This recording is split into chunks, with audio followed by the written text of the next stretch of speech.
கொடுக்கிறது நியாயம். ஓய்வுனா என்னங்க அர்த்தம்? ஓய்வுனா இளைப்பாறுதல். சொல்லுங்க, ஓய்வுனா என்னது? இளைப்பாறுதல் யார் இடத்துல இருக்கிறது?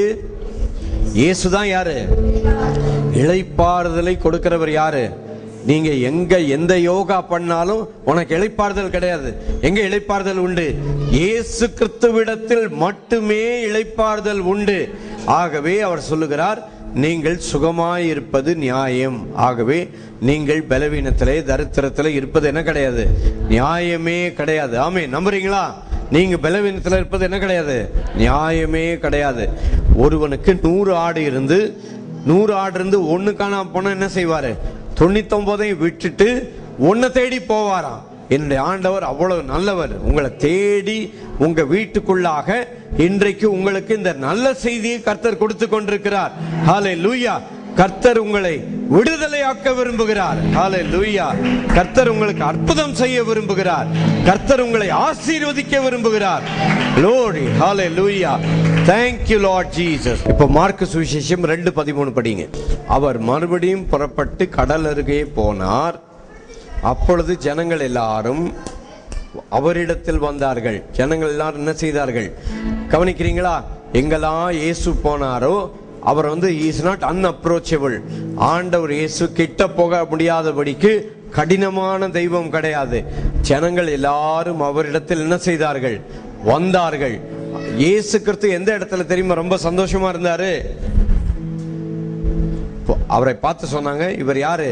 ஆயக்காரருக்கும் பாவிகளுக்கும் சிநேகிதன். ஆண்டவர் யாரு? ஆண்டவருக்கு ஒரு பேர் சொன்னாங்க. என்ன பேரு? ஆயக்காரருக்கும் யாருக்கு? பாவிகளுக்கு சிநேகிதன். இயேசுவை பார்த்து சொன்னாங்க, யார் அவரு? பாவிகளுக்கு சிநேகிதன். லூக்கா சுவிசேஷம் 15:2-3 சொல்லி இருக்கு பாருங்க. அவர் யாரு? அவர் பாவியான மனுஷரிடத்தில் தங்கும்படி போனார். ஆண்டவர் இயேசு எங்க இருக்க விரும்பினாரு? பாவிகளோடும் அவர்களோடு கூட சேர்ந்து இருந்து, இவர் பாவம் இல்லாதவர், பாவம் செய்யாதவர், பாவம் அறியாதவர். ஹல்லேலூயா. இந்த இயேசு கிறிஸ்து உங்களையும் என்னையும் விடுதலையாக்கும்படி பாவம் அறியாத இயேசு கிறிஸ்து நமக்காக பாவமாக்கப்பட்டபடியால் நீங்களும் நானும் பாவத்தில் இருக்க வேண்டிய அவசியமே கிடையாது.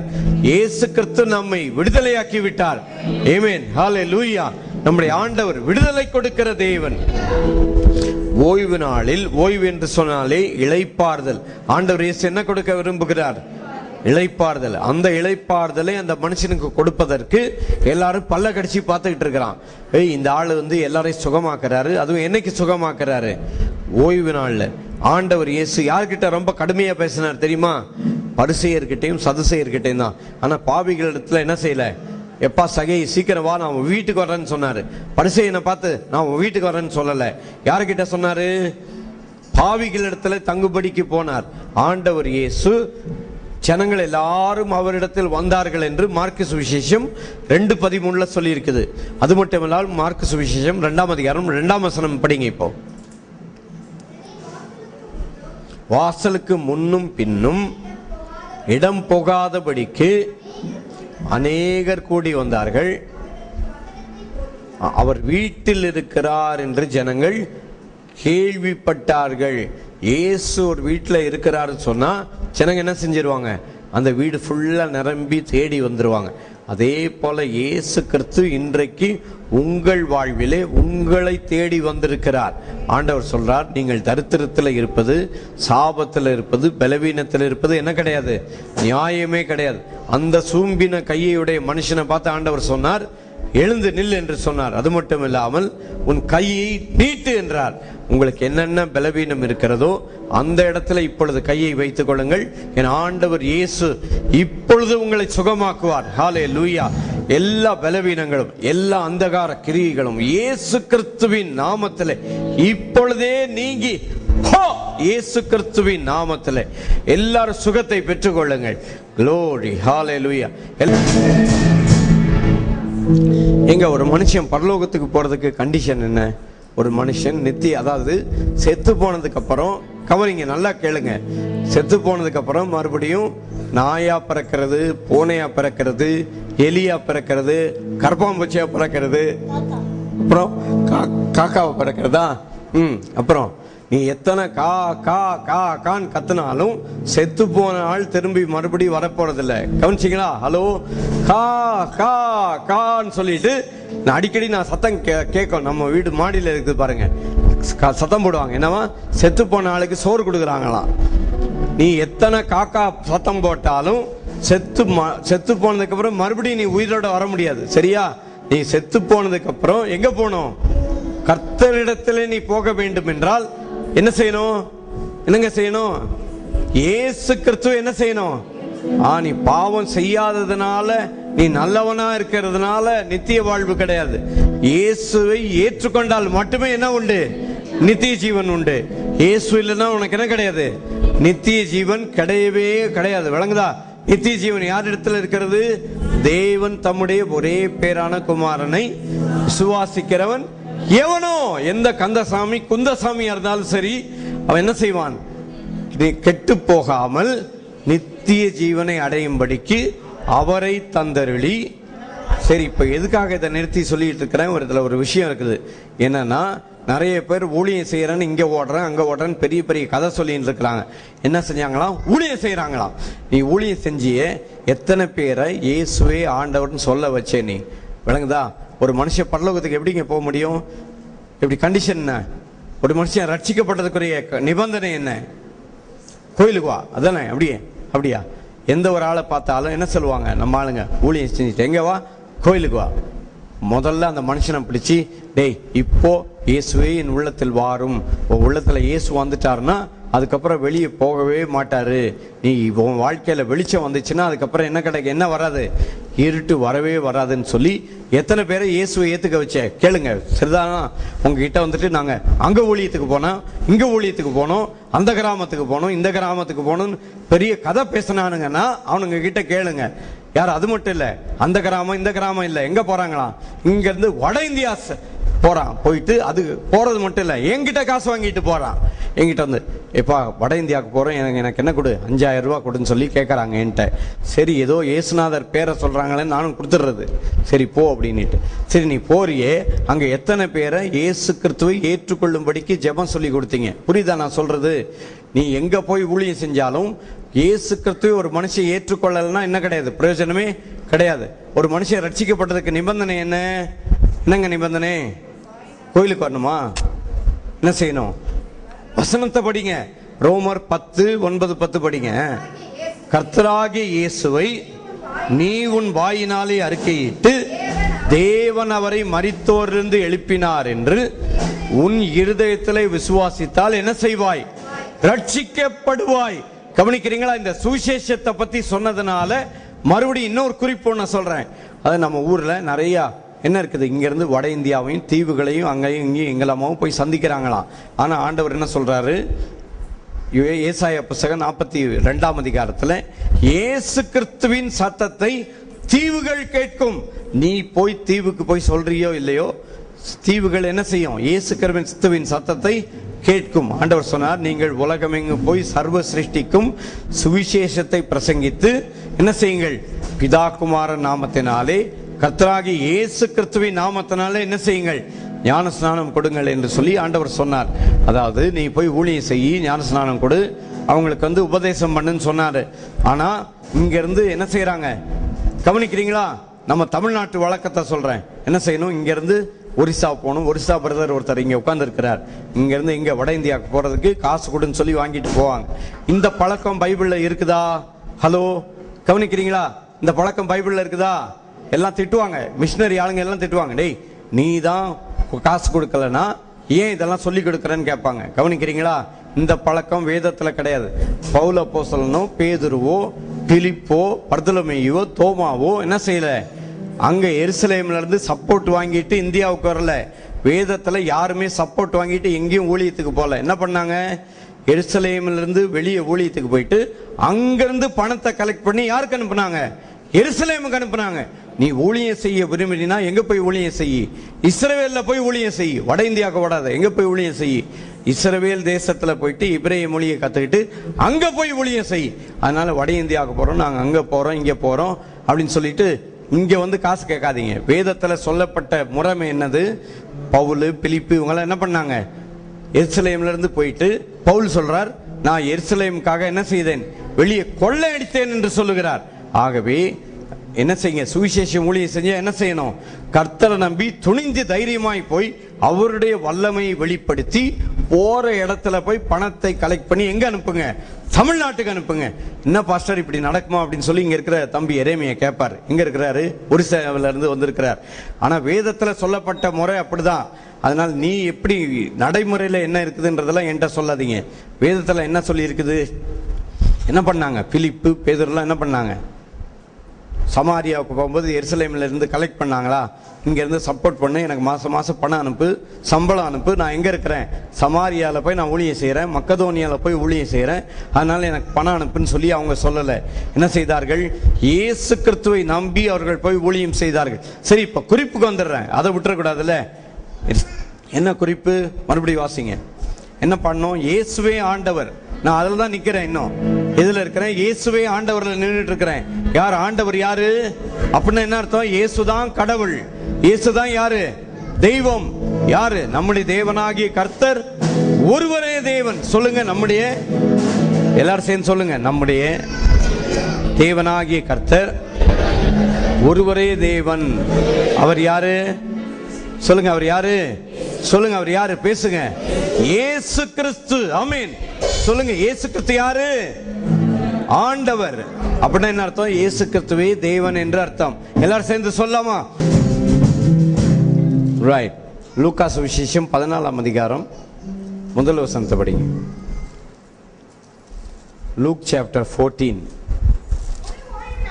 ஒரு ஓய்வு நாளிலே பரிசேயரின் தலைவனாகிய ஒருவனுடைய வீட்டிலே அவர் போஜனம் பண்ணும்படிக்கு போயிருந்தார்.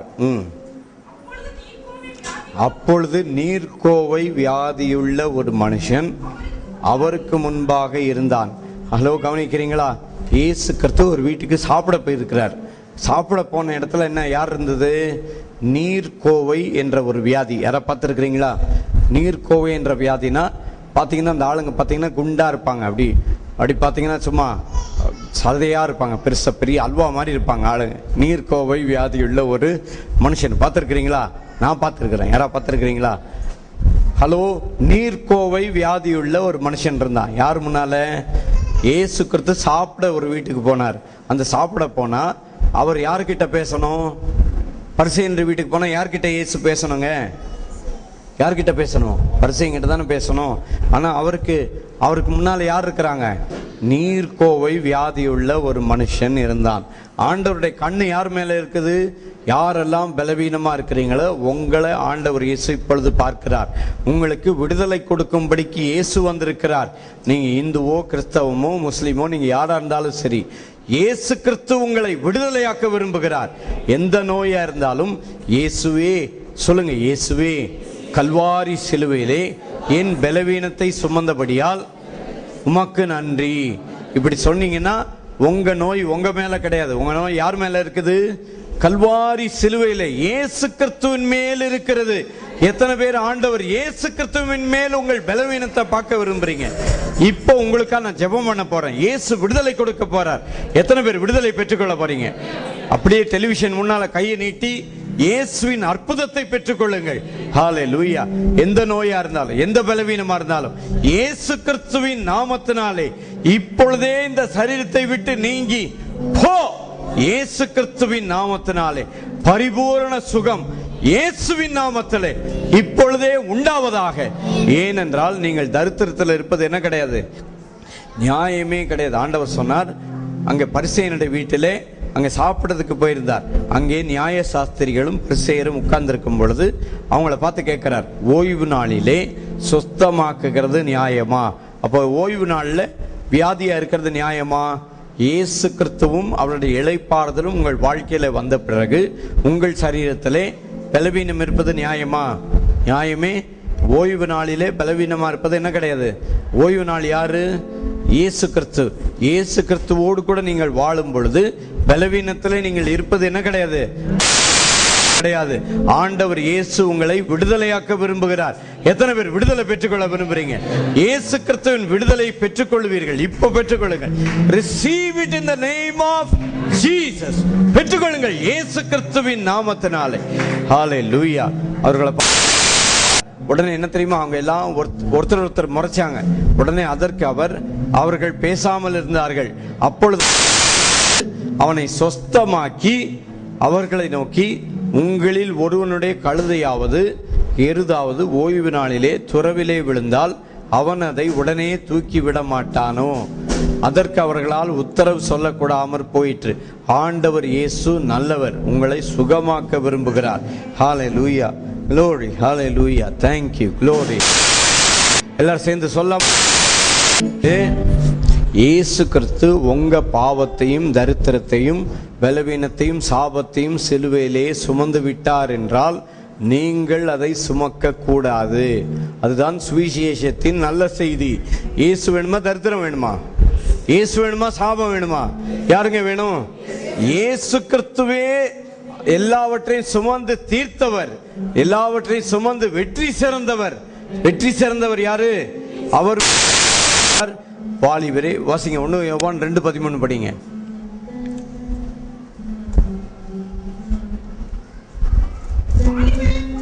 வாலிபரே பொல்லாங்கன் ஜெயித்தது யாரு? யாருங்க? இயேசு கிறிஸ்து. அவர் யார்கிட்ட கொடுத்துட்டார்? அதுவும் யார்கிட்ட? கிழவங்க. யார்கிட்ட கொடுத்தாரு? வாலிபரே நீங்கள் ஜெயிச்சிட்டீங்களா? நீங்கள் நான் என்ன செஞ்சிருக்கிறீங்க? சாத்தானை ஜெயித்து விட்டோம். ஆமென். சாத்தானை ஜெயித்து விட்டோம், தரித்திரத்தை ஜெயித்திருக்கிறோம், சாபத்தை என்ன செய்து இருக்கிறோம்? ஜெயித்து விட்டோம். ஆமென். ஜெயித்தவங்களாம் கர்த்தரை மகிமைப்படுத்துங்க. ஹalleluya, glory, hallelujah. இயேசு கிறிஸ்துவே ஆண்டவர். அவர் எப்படி ஆண்டவர் ஆனார்? நமக்காக மரித்து உயிர்த்தெழுந்து இயேசு கிறிஸ்து இன்றைக்கும் உயிரோடு இருக்கிறார். ஆமென். இயேசு என்ன செய்கிறார்? உயிரோடே இருக்கிற தேவன். அவர் உங்களை வருத்தப்படுத்தி சாபத்துக்குள்ளாகவோ பலவீனத்துக்குள்ளாகவோ கொண்டு போக என் ஆண்டவருக்கு விருப்பமே கிடையாது. ஏன்னா ஒரு சிலர் இந்த வசனத்தை பிடிச்சிக்கிட்டு குழப்பிட்டு இருக்கிறாங்க. படிக்கிறீங்களா? லூக்கா சுவிசேஷம் 14:27 படிங்க. Luke chapter 14 verse 27.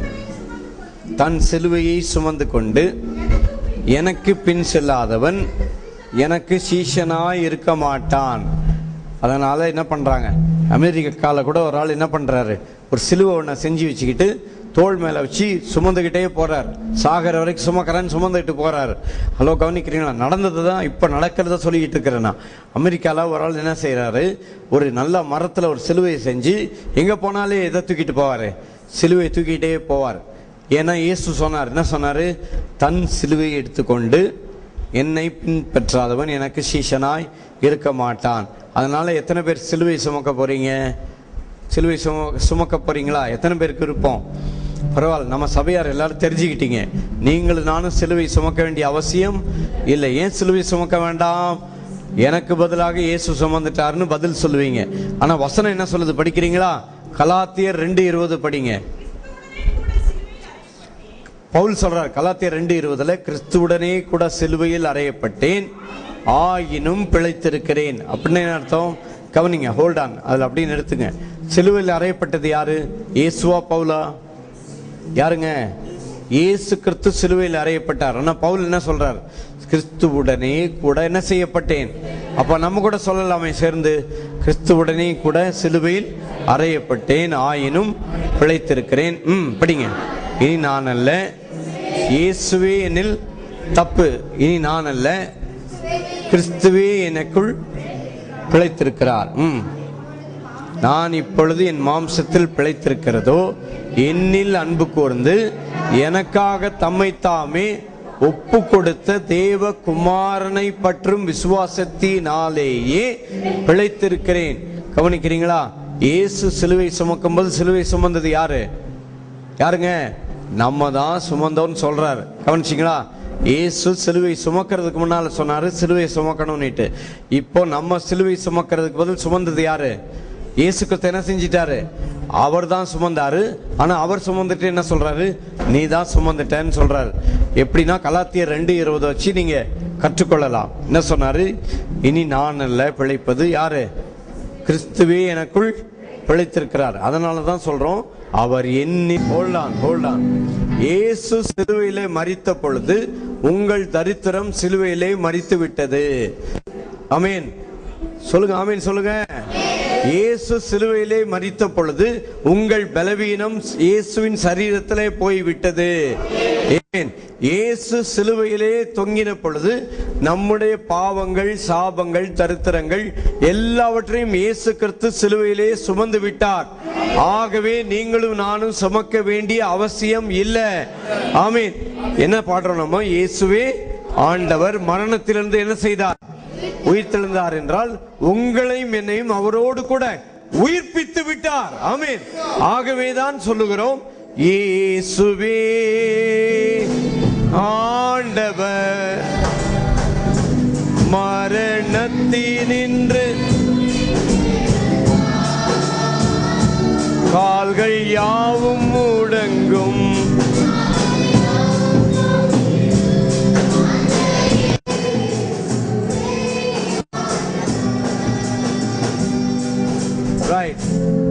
எத்தனை பேருக்கு தெளிவா விளங்கிச்சு? நீங்க பலவீனத்துல, தரித்திரத்துல, சாபத்துல இருப்பது என்ன கிடையாது, நியாயமே கிடையாது. சரி, அடுத்தது, வாடகை வீட்டுல நீங்க இருப்பது நியாயமா? நியாயமே கிடையாது. ஏன்னா இயேசு கிறிஸ்து வானத்துக்கும் பூமிக்கும் சொந்தக்காரர், ஒன்றுமில்லாதவராய் தொங்கினார். எதற்காக? உங்களையும் என்னையும் ஆசீர்வதிப்பதற்காக அவர் சிலுவையிலே தொங்கினார். ஆகவே இந்த பலத்தை, இந்த ஐஸ்வர்யத்தை, இந்த பலத்தை பெற்றுக்கொள்ள இயேசு கிறிஸ்து உங்களை ஆசீர்வதிக்க விரும்புகிறார். ஆமென். கர்த்தர் நல்லவர். ஆமென். கர்த்தர் யாரு? சொல்லுங்க. கர்த்தர் நல்லவர் என்பதை ருசித்து பாருங்கள். அவர் மேல் நம்பிக்கையா இருக்கிற மனுஷன் பாக்கியவான். கர்த்தர் யாரு? தீமை செய்கிறவர் அல்ல. கர்த்தர் யாரு? நல்லவர். போன வாரம் ஒருத்தரை பார்க்க போயிருந்தேன், கவனிங்க. ஒரு டாக்டரை பார்க்க போயிருந்தேன். அந்த டாக்டர் என்ன சொன்னாரு? பரவாயில்ல, கடவுள் உங்களுக்கு சோதனை கொடுக்கல. என்னவோ கடவுள் என்ன செய்யலையா சோதனை. அப்போ அவர் என்ன நினைச்சிருக்காரு? வர்ற நோயாளிலாம் கடவுள் தான் என்ன செய்யறாரு? சோதனை கொடுக்கிறாருன்னு நினைச்சிட்டு இருக்கிறாரு. ஏன்ட்ட சொல்றாரு, கடவுள் உங்களுக்கு என்ன கொடுக்கல? பெரிய சோதனை கொடுக்கல, பரவாயில்ல, நீங்க தப்பிட்டீங்க அப்படின்னார். அதாவது ஆண்டவர் எந்த மனுஷனையும் சோதிக்கிறது கிடையாது. ஹலோ, கவனிக்கிறீங்களா? சொன்னவர் ஒரு விசுவாசி, ஒரு நல்ல பெரிய சபைக்கு போகிற ஒரு பெரிய டாக்டர். அந்த டாக்டர் ஒரு விசுவாசி. அவர் என்ன சொல்றாரு? கடவுள் உங்களுக்கு என்ன கொடுக்கல? பெரிய சோதனை கொடுக்கலன்னா. நான் உடனே கொள்ளுன்னு சிரிச்சிட்டேன். அவர் முன்னாலே சிரிச்சுட்டு அப்படியே கொஞ்ச நேரம் அமைதியா இருந்தேன். அப்புறம் என்னதான் பண்றாரு பார்க்கலாம். அப்புறம் என்னலாமோ பேப்பர்லாம் பார்த்துட்டு, சரி, கடவுள் உங்களுக்கு சோதனை கொடுக்கல, நான் உங்களுக்கு எந்த மாத்திரையும் கொடுக்கல, நீங்க போயிட்டு வாங்கன்னு சொல்லி அனுப்பி விட்டார். அதாவது கர்த்தர் நல்லவர். ஆமீன். கர்த்தர் சோதனை கொடுக்கிறவர் அல்ல. கவனிக்கிறீங்களா? அதாவது உங்க வீட்டுல, உங்க சரீரத்துல, உங்க குடும்பத்துல பண பிரச்சனையோ ஏதோ வந்தா சோதனை கொடுக்கறது யார் கிடையாது? கர்த்தர் கொடுக்கிறவர் அல்ல. கர்த்தர் என்ன செய்யறவர் இல்ல? சோதனை கொடுக்கிறவர் அல்ல. சோதனை கொடுக்கிறவர் யார் கிடையாது? கர்த்தர் நல்லவர். சொல்லுங்க, கர்த்தர் யாரு? ஆமா. உடனே பைபிள் அந்த வசனம் இருக்குது, இந்த வசனம் இருக்குது அப்படின்னு நீ சொன்னீங்கன்னா, நீ இருந்துக்கோ சோதனையில, நாங்க இருக்க மாட்டோம். உனக்கு வேணா நீ என்ன செஞ்சுக்கோ, சோதனையில இருந்துக்கோ. கர்த்தர் யாரு? நல்லவர். அவர் யாரையுமே என்ன செய்யறது இல்லை, தீமை கொடுத்து தீமையினால் சோதிக்கிறவர் அல்ல. விளங்குதா? லூக்கா 12:11 ஆண்டவர் சொன்னார், பொல்லாதவர்களாகிய நீங்கள் உங்கள் பிள்ளைகளுக்கு நல்ல ஈவுகளை கொடுக்க அறிந்திருக்கும் பொழுது உங்கள் பரமபிதாவானவர் தம்மிடத்தில் வேண்டிக் கொள்ளுகிறவர்களுக்கு நன்மையானவைகளை கொடுப்பது, தீமையானவைகளை கொடுப்பதுன்னு போடல. ஆண்டவர் இயேசு என்ன கொடுக்கிறாரு? என்ன கொடுக்கிறாரு? சொல்லுங்க, பேசுங்க. ஆண்டவர் என்ன கொடுக்கிறாரு? கோயிலுக்கு வந்துட்டு நீங்க என்ன செய்யணும்னு சொல்லிட்டு வருத்தப்பட்டு பாரம் சுமக்கிறவர்களே, நீங்கள் எல்லாரும் என்னிடத்தில் வாருங்கள், நான் உங்களுக்கு ஒரு பெரிய லிஸ்ட் தருவேன்னு சொல்லலை. நான் உங்களுக்கு என்ன கொடுப்பேன்? அப்ப சபைக்கு வந்தா என்ன உங்களுக்கு என்ன கிடைக்கணும்? இளைப்பாறுதல் கிடைக்கணும். அதை விட்டுட்டு நீங்க சபைக்கு வந்துட்டா நீ என்ன செய்யணும்? நீ அதை பண்ணு, இதை பண்ணு, நீ எங்கெல்லாம் பாவம் செஞ்சியோ அங்க போய் என்ன செய், மன்னிப்பு கேளு. போன வாரம் ஒரு பாஸ்டர் வந்தார் என்கிட்ட. வந்துட்டு என்ன கேட்டார்? கவனிங்க. ஒரு பாஸ்டர் வந்தார். வந்துட்டு என்ன கேட்டாரு? உன் உள்ளத்துல கசப்பு இருக்குதான்னு கேட்டார். அடுத்தது யாரையாவது மன்னிக்காம இருக்கிறியான்னு கேட்டார். எதுக்கு அதை கேட்டாரு? நீ மன்னிக்காம இருந்தீங்கன்னா உன் உள்ளத்துல கசப்பு இருந்தா என்ன செய்யாது, உனக்கு சுகமே ஆகாதுன்னு தகுதி இல்லாம ஆக்குறதுக்கு இயேசு சிலுவையில செஞ்ச புண்ணியத்தை கோழி முட்டை ஆக்குறதுக்கு அந்த ஆள் வந்துகிறாரு. வந்துட்டு என்ன சொல்றாரு, நீ இதை பண்ணிட்டியா அதை பண்ணிட்டியான்னு என்கிட்ட கேட்டாரு.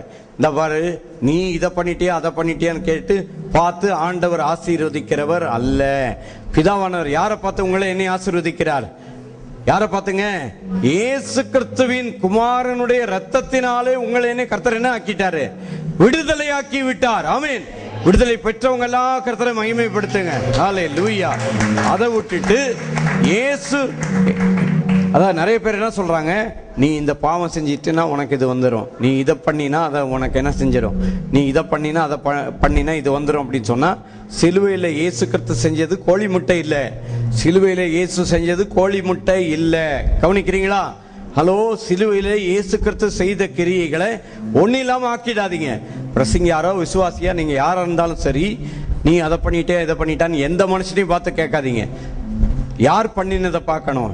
இயேசு கிறிஸ்து சிலுவையிலே செய்த அந்த புண்ணியத்தை பார்க்கிறவர்கள் எந்த மனுஷனையும் நீ இதை செஞ்சியா அதை செஞ்சியான்னு சொல்லி, இயேசு கிறிஸ்து எந்த நோயாளியா பார்த்து டேய் நீ இந்த பாவம் செஞ்சியா அப்படின்னு எந்த நோயாளியை பார்த்து இயேசு கிறிஸ்து ஏதாவது கேள்வி கேட்டாரா?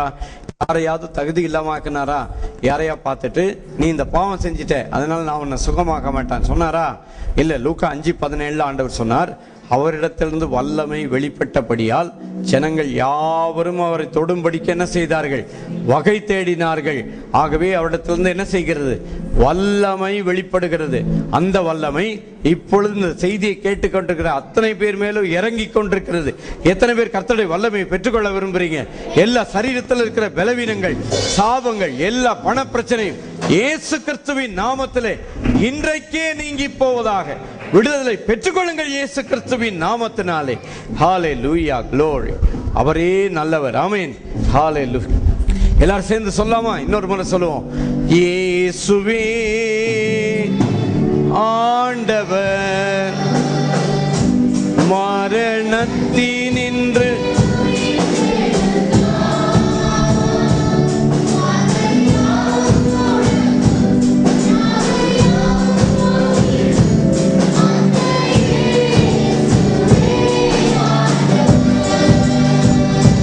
இயேசுவே. ஆமென். Glory.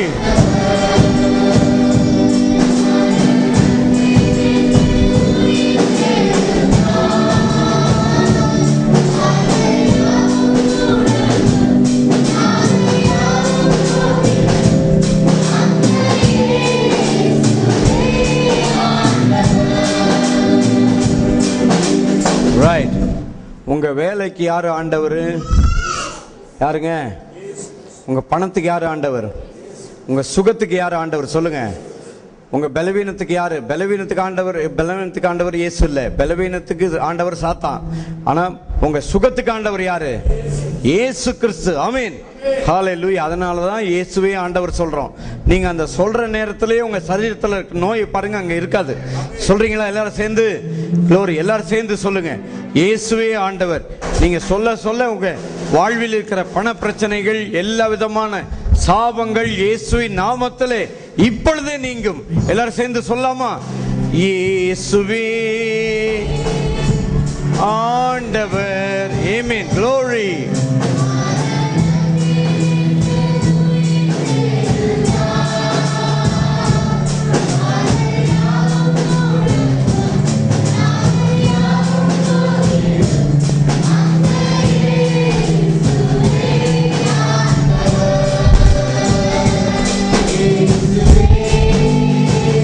சொல்லுங்க.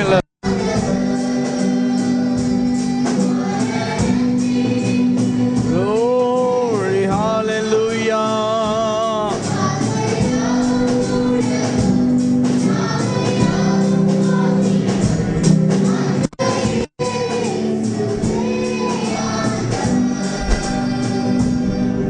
உங்களுக்கு நோயை கொடுப்பது, சாபத்தை கொடுப்பது, பலவீனத்தை கொடுப்பது பிசாசு.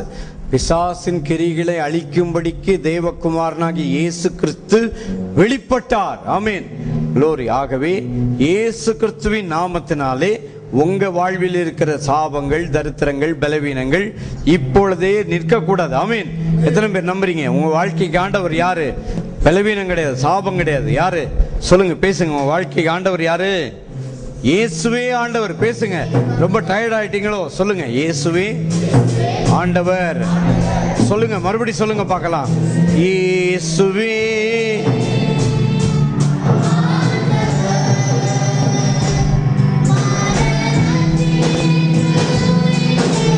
glory, hallelujah.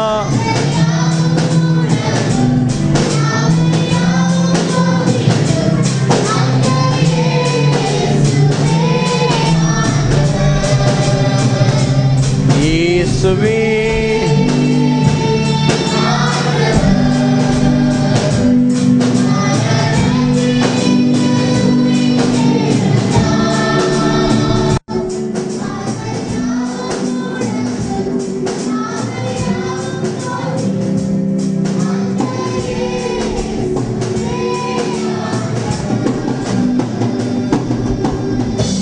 ரைட். இப்போ எல்லாரும் எழும்பி நின்று கர்த்தருக்கென்று ஒரு பாட்டு பாடி காணிக்க கொடுக்கலாம். நின்று போய் எல்லாம் டயர்ட் ஆயிட்டீங்களோ? நான் எல்லாரையும் நிற்க வச்சு இன்னைக்கு பேசணும்னு பார்த்தேன். ஆனால் மாட்டினது இவங்க தான். மற்றவங்களாம் தப்பிட்டீங்க. எல்லாரும் சேர்ந்து எழுந்து நின்று கர்த்தரை மகிமைப்படுத்துவோம். எனக்கு ஒத்தாசை. இங்கே நிற்கிறவங்களாம் இனிமேல் கிட்டே வர மாட்டாங்கன்னு நினைக்கிறேன். ரைட். இன்னும் 2-3 வசனம் இருக்கு, பார்த்துட்டு அதுக்கப்புறம் தான் முடிப்பேன். பிரசங்கம் முடிஞ்சிச்சுன்னு நினைக்காதீங்க, இன்னும் இருக்குது கொஞ்சம். ரைட், சொல்லுங்க. Praise the Lord. Hello, good morning. கவனிச்சிங்களா? பரவாயில்ல, கவனமாக தான் இருக்கிறீங்க.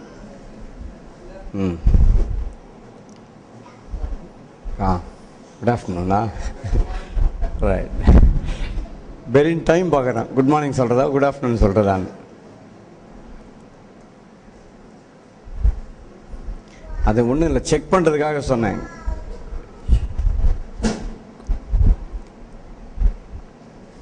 இப்போ படிங்க. மார்க் சுவிசேஷம் 12ஆம் அதிகாரம் 14ஆம் வசனம் படிங்க. இருங்க, ஹோல்ட் ஆன். அதுக்கு முன்னால் ஒரு அறிவிப்பு சொல்லிடுறேன். இந்த வாரத்தில் 1ஆம் தேதி வருது இல்லையா? கவனிக்கிறீங்களா? 1ஆம் தேதி நான் வேலைக்கு போனேன்னு சொன்னீங்கன்னா அது பொய். அது 1ஆம் தேதி யாருடைய நாள்? Labours day. இந்த 1ஆம் தேதி என்ன நாள்? சரி, எங்கே போகலாம்? இங்கே எல்லாரையும் வெளியே கூட்டிகிட்டு போகலாமான்னு பார்த்தேன். ஆனால் கர்த்தர் இன்னொரு காரியத்தை ஏற்படுத்தினார். என்னன்னா, என்ன செய்ய போகிறோம்? ஏன்னா இன்னைக்கு காலையில் நிறைய பேர் எத்தனை மணிக்கு வரல? நான் 8:30 மணிக்கு பார்த்தேன், 9 மணிக்கு பார்த்தேன், 9:30க்கு பார்த்தேன், 10 மணி வரைக்கும் பார்த்தேன். நிறைய பேர் என்ன செய்யலை, வரல. எல்லாருமே எப்போ வந்தீங்க? ரொம்ப லேட்டாக வந்தீங்க. அதுக்கு முன்னாலே கம்யூனியன் போட சொல்லி எல்லாம் ரெடி பண்ணி வச்சுருக்கிறாங்க. ஆனாலும் என்ன செய்கிறது, கொஞ்சம் உங்கள் மேலெல்லாம் இறக்கம் வந்துச்சு. எல்லாரையும் கம்யூனியனில் பங்கு பெற வைக்கணும்னுட்டு கம்யூனியன் அங்கே ரெடி பண்ணிவிட்டு கொடுக்காம விட்டுட்டோம். அங்கே பாருங்கள், ரெடியாக இருக்குது அங்கே. ஏன்னா நீங்களாம் ரொம்ப லேட்டாக வந்துட்டீங்க. அதனால் என்ன பண்ண போகிறோம்? மே 1ஆம் தேதி காலையில் 10 மணிக்கு ஆரம்பித்து சாயங்காலம் 5 மணி வரைக்கும் கர்த்தரை துதித்து பாடி ஆராதிக்க போகிறோம். ஹலோ, கவனிக்கிறீங்களா? எத்தனை பேருக்கு சந்தோஷம்? கர்த்தரை என்ன செய்ய போகிறோம்? துதித்து ஆராதிக்க போகிறோம். பிரசங்கம் இல்லை, வேற ஒன்றுமே கிடையாது. என்ன செய்ய போகிறோம்? we are going to worship the living God. மெய்யான தேவனை, மேலான தேவனை என்ன செய்ய போகிறோம்? அதனால் நான் வேலைக்கு போயிட்டேன், அங்கே போயிட்டேன், இங்கே போயிட்டேன்னு சொல்லிட்டு உங்களை நியாயமாக ஆசீர்வதிக்கிற ஆண்டவரை தேடி வாங்க. அதை விட்டுட்டு நான் அங்கே போனேன், இங்கே போனேன்னு சொல்லி போகாதீங்க. உங்களை ஆண்டவர் எப்படி ஆசீர்வதிக்கிறாரு? அதாவது கவனிங்க, பரிசுத்தமுள்ள தெய்வன் பாவமான மனுஷன் என்ன செய்ய முடியாது, கிட்ட சேர்க்கவே முடியாது. ஆனால் அவர் என்ன பண்ணாரு? அவருடைய ரத்தத்தையே வச்சு அவருடைய குமாரனை அனுப்பி நம்மை சுத்திகரித்து நியாயமாக, நீதியாக, பிதா முன்பாக நித்திய காலமாய் நம்மை நிறுத்திவிட்டார். அந்த நியாயத்தை நினைத்து, அந்த நியாயத்தை யோசித்து யாரை ஆராதிக்க வரணும்? கர்த்தரை ஆராதிக்க. பாஸ்டர் சொன்னார்னு வரக்கூடாது. எதனால வரணும்? கர்த்தரை ஆராதிக்க. பிசாசு பிடிச்சவங்க, பலவீனப்பட்டவங்க எல்லாரும் என்ன செய்யுங்க? கூட்டிட்டு வாங்க. என்னைக்கு வாங்க? மே 1ஆம் தேதி.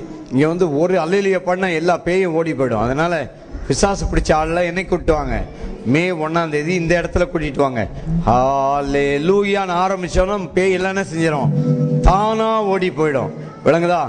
அதனால மே 1ஆம் தேதி இந்த இடத்துல டச் ஜீசஸ்ல கர்த்தரை ஆராதிக்க காலையில 10 மணில இருந்து சாயங்காலம் 5 மணி வரைக்கும் கர்த்தரை ஆராதிக்க கர்த்தரை தேடி வாருங்கள். பேய் பிடித்திருந்தவர்கள், பிசாசு பிடித்தவர்கள், பலவீனத்தோடு இருக்கிறவர்கள் என்ன செய்யுங்க, கர்த்தரை தேடி வாருங்கள். ஒரு அல்லேலூயா பண்ண என்ன செஞ்சிடும், எல்லா பேயும் ஓடி போயிடும். கர்த்தரை துதிக்கலாமா? எல்லாரும் சேர்ந்து அல்லேலூயா பாடலாமா? ஜி ஹல்லேலூயா. சத்தமா கர்த்தரை மகிமைப்படுத்துங்க.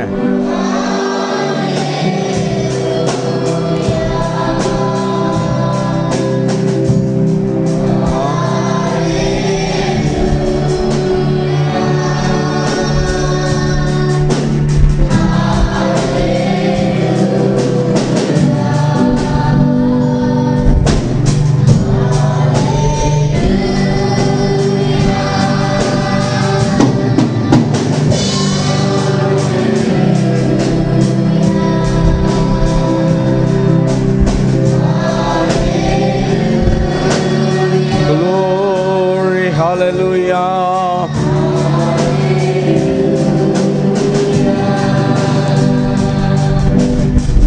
Right. இந்த ஆண்டவர் உங்கள் உள்ளத்திலே, உங்கள் வாழ்க்கையிலே, உங்கள் வாழ்விலே உங்களை ஆசீர்வதிக்க, உங்களோடு தங்கி இருக்க விரும்புகிறார். அவரை மகிமைப்படுத்தி எல்லாரும் சேர்ந்து இன்னொரு பாட்டு பாடலாமா? 3 இதோ மனுஷரின் மத்தியில் தேவாதி தேவன் வாசம் செய்கிறார். பாடலாமா? எல்லாரும் சேர்ந்து கரங்களை தட்டி கர்த்தரை மகிமைப்படுத்தி பாட போறோம்.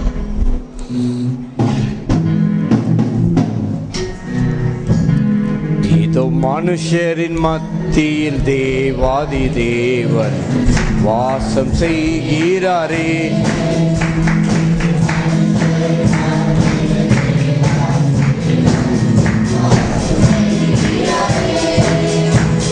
Right, hold on.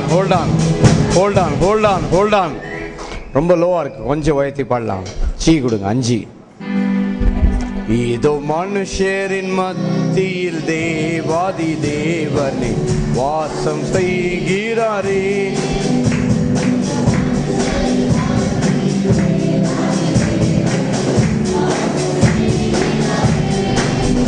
தேவன் தாபரிக்கும் ஸ்தலமே, தம் ஜனத்தாரின் மத்தியிலாம்,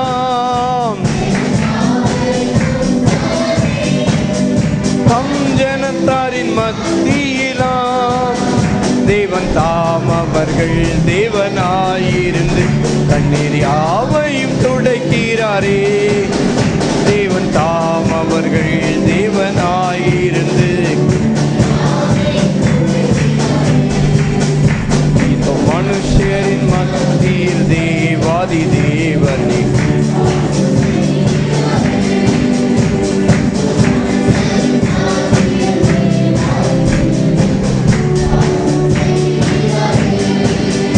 தேவ ஆலயமும் அவரே, துய ஒளி விளக்கும் அவரே. தேவ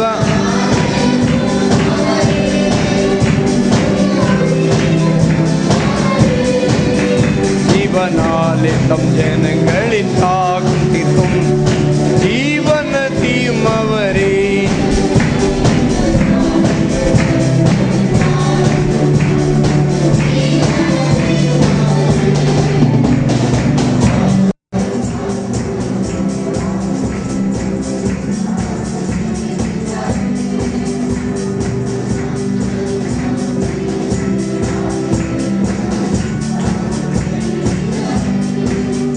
மகிமை நீரை பூரணமே,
மைனே மூளைக்கல்லாகி சீயோனிலே